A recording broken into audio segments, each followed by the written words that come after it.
Hi, my name is Crystal Truman, and I'm going to be talking to you about interpersonal communication.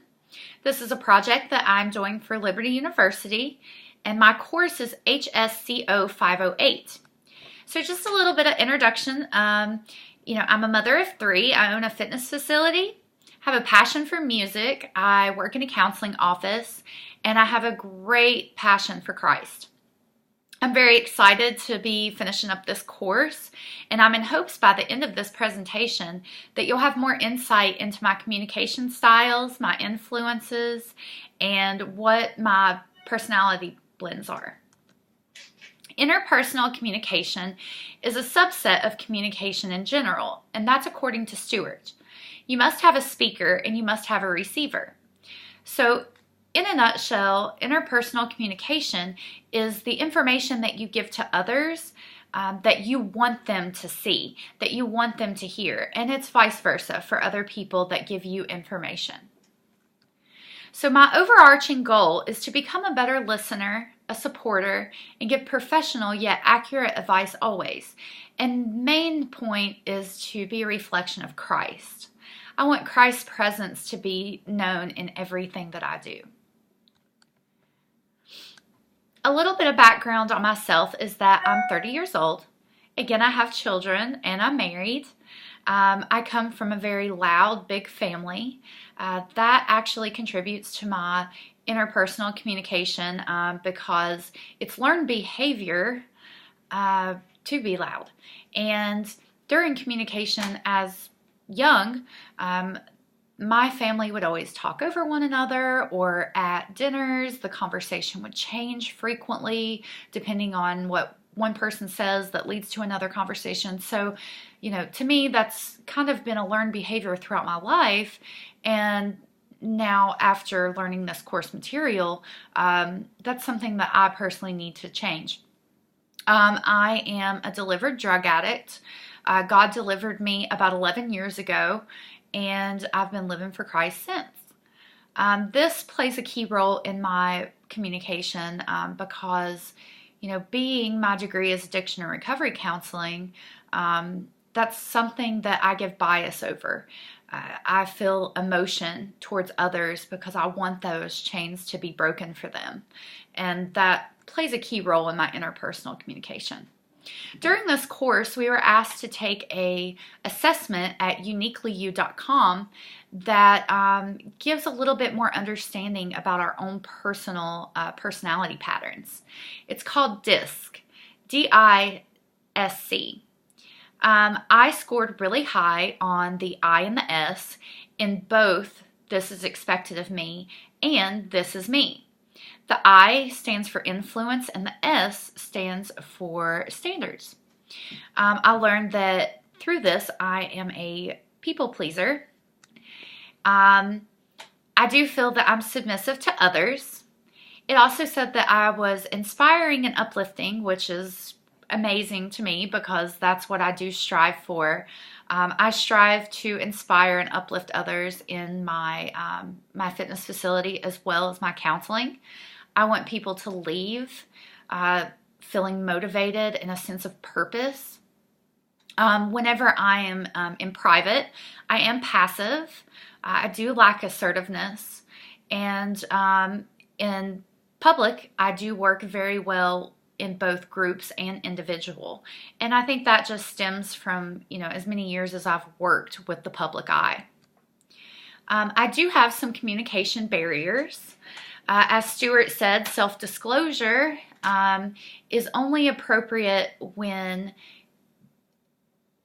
you can give a little bit of disclosure.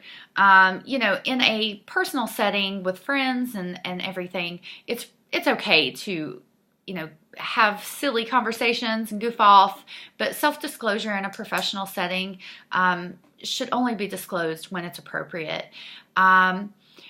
My issue with self-disclosure is that whenever I do feel emotion, I tend to tell personal backstories, and maybe I speak too much for someone to listen. And I let that dictate and lead the conversation, and that's what I need to change, and that is a barrier. Another barrier is listening, waiting to speak until that person is ready to listen. Again, this resorts back to the learned behavior that I've kind of witnessed my whole life. I need to work on that to improve the impersonal communication. And I want people to respond to me in a more positive way.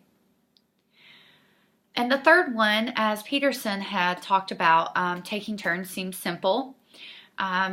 It does seem simple, but at times it's not, because the talker may not be finished talking yet. And I always want to express my opinion. So that's a barrier for me as well. Throughout this course, we had a lot of resources and strategies that we've learned. But the main resource to me that spoke to me was the self-teaching guide from Madeline Burley-Allen, The Listening, the Forgotten Skill. This being a self-teaching guide, it's something that I could see myself putting on my desk and using on a daily basis.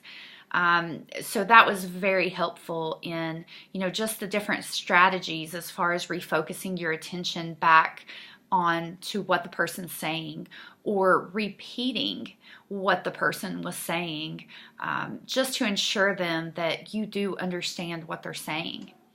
A next resource that was really helpful for me was the impact of ineffective and effective listening. This spoke about, the value of communication and how it is a skill that it can't just be done. It does need to be applied, practiced. And it demonstrates the impact of effective and ineffective listening. With effective listening, you could listen to someone and allow them to hear their own situations and work it out themselves without even having to give them opinion or feedback. So that's a strategy alone in itself that is very helpful. Lastly, is more of utilizing empathetic listening to build relationships. Empathetic listening, again, I'm always too empathetic, and that's something that could hinder communication, because you can be too empathetic. You can become an enabler through too much empathy, and that's not what I want for relationships or my communication. I want people to gain, more of a trust and understanding when it comes to communication with me, that I can help in opinions or, those type of communications, instead of just always being empathetic and, enabling certain behaviors.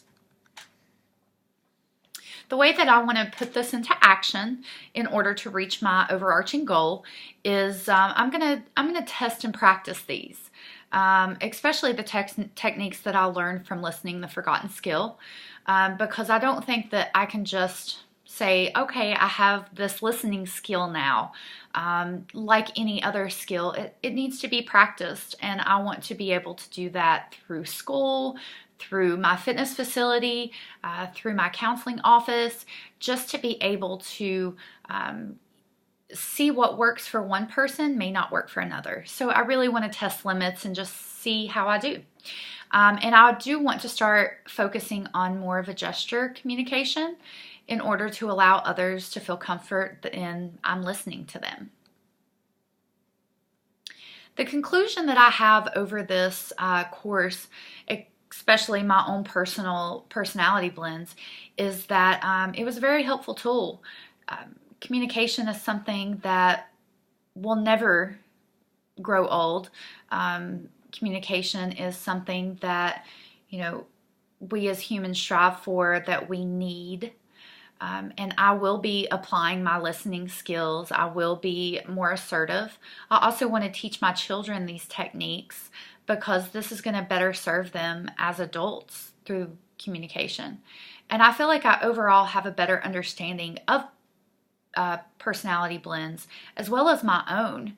And there's some things on the assessment that I didn't really realize until I saw it in writing. I am so thankful for this course, and I pray that God blesses you throughout your journey. Blessed be His name, and have a great day.